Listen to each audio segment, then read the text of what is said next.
行けば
じゃああと少し負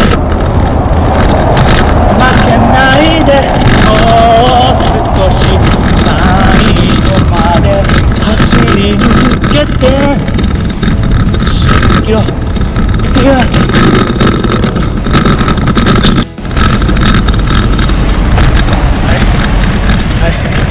なんで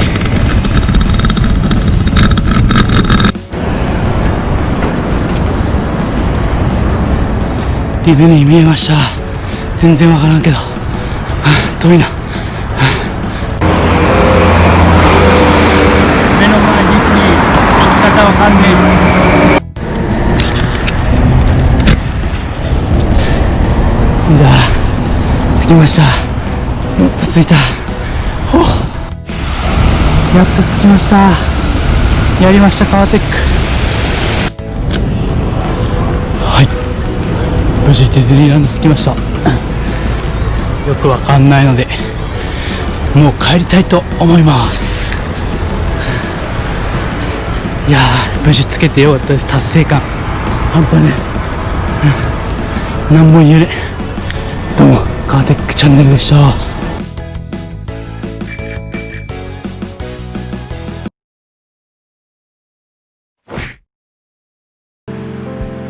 カワテックチャンネルのご視聴いただきありがとうございます。ぜひチャンネル登録をよろしくお願いします。お願いします。以上、カワテックチャンネルでした。